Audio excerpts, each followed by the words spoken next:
Dear students, আশা করি তোমরা সকলেই ভালো আছো। আজ আমি আলোচনা করব তোমাদের ভূগোলের গুরুত্বপূর্ণ 1 মার্কের প্রশ্ন ও তাদের উত্তরগুলি, যেগুলি 2026-এর মাধ্যমিক পরীক্ষার জন্য ভেরি ভেরি ইম্পর্ট্যান্ট।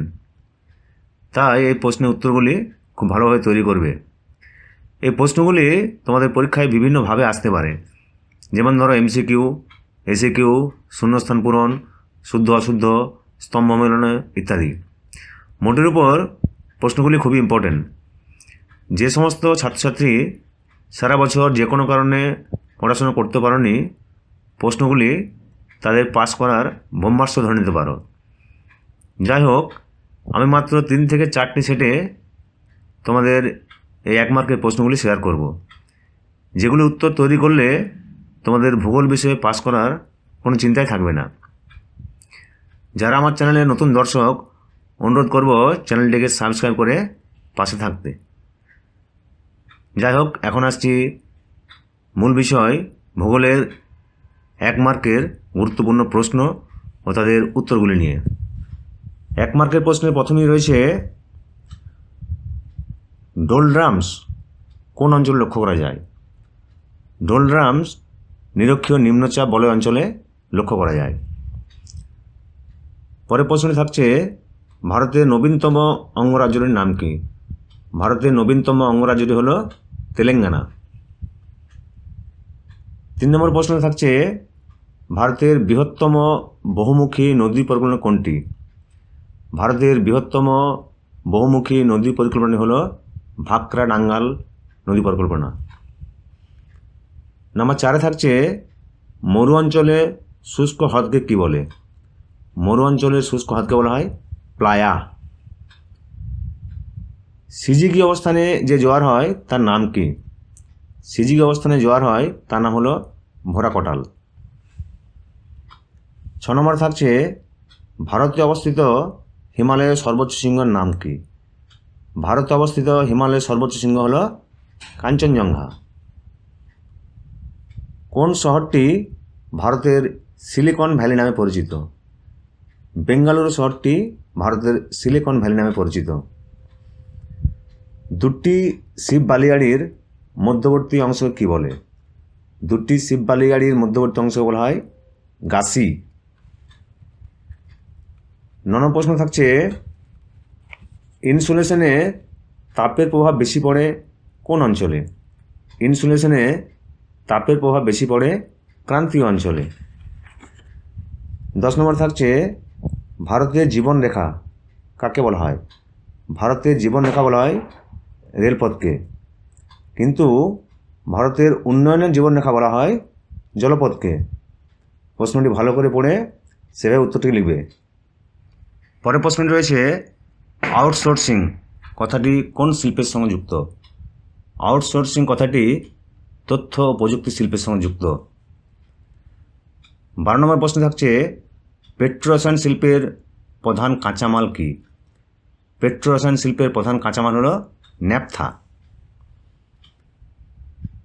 13 নম্বর থাকছে, মহাকাশে কৃত্রিম উপগ্রহ যেখানে রাখা হয় তার নাম কি? মহাকাশে যেখানে কৃত্রিম উপগ্রহ রাখা হয় তার নাম হলো প্ল্যাটফর্ম। ইটাইটাই এই রোগটি কোন ধাতুর কারণে হয়? ইটাইটাই রোগটি ক্যাডমিয়াম ধাতুর কারণে হয়। ভূবৈচিত্র্যসূচক মানচিত্রে কোন বিষয়টি দেখানো যায় না?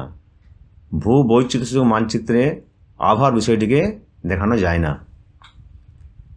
পৃথিবীর বৃহত্তম মগ্নচূড়া কোনটি? পৃথিবীর বৃহত্তম মগ্নচূড়া হল গ্র্যান্ড ব্যাংক। 17 নম্বর প্রশ্নে থাকছে, একটি জৈব অভঙ্গুর বজ্রের নাম লেখো। একটি জৈব অভঙ্গুর বজ্র হল প্লাস্টিক বা পলিথিন। 2টি ই বজ্রের উদাহরণ দাও, অর্থাৎ ইলেকট্রনিক্স বজ্রের উদাহরণ দাও। 2টি ই বজ্র হল ভাঙা মোবাইল, ভাঙা ল্যাপটপ, ভাঙা কম্পিউটার ইত্যাদি। ভারতের একটি অন্তর্বাহিনী নদীর নাম লেখো। ভারতের একটি অন্তর্বাহিনী নদীর নাম হলো লুনি, যেটি দেখা যায় রাজস্থান রাজ্যে। বল উইভিল পোকার আক্রমণ কোন ফসল চাষের সঙ্গে জড়িত?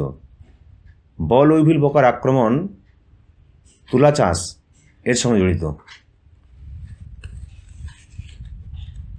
হেক্টর প্রতি ধান উৎপাদনে কোন রাজ্য প্রথম? হেক্টর প্রতি ধান উৎপাদনে প্রথম রাজ্য হলো পাঞ্জাব। ভারতের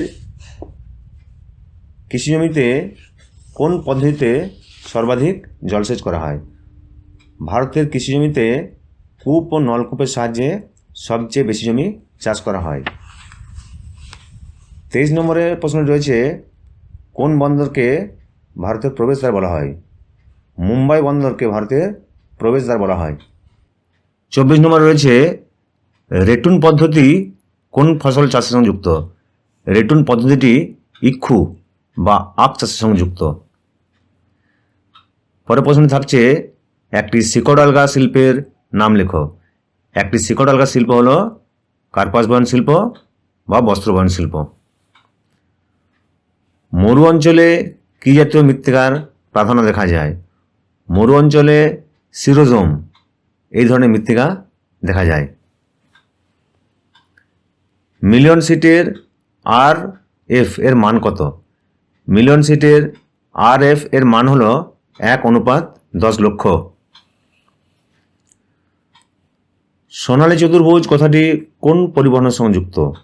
সোনালী চতুর্ভুজ কথাটি সড়ক পরিবহনের সঙ্গে যুক্ত।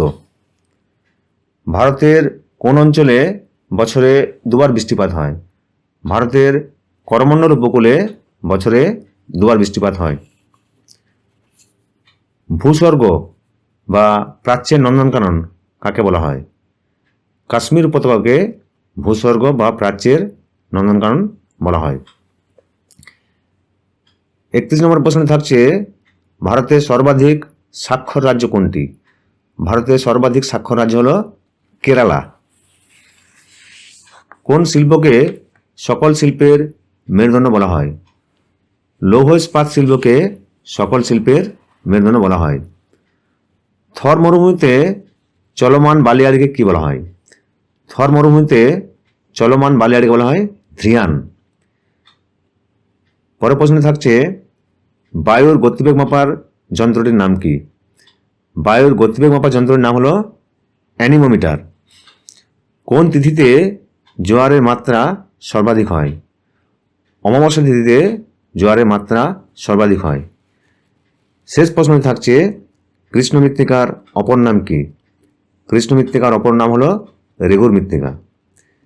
যদি ভিডিওটি তোমাদের ভালো লাগে তাহলে লাইক করবে। যারা আমার চ্যানেল নতুন দর্শক তারা চ্যানেলটিকে অবশ্যই সাবস্ক্রাইব করে রাখবে। আর তোমাদের যদি কোনো প্রশ্ন থাকে তাহলে কমেন্ট বক্সে গিয়ে লিখে জানাবে। ধন্যবাদ।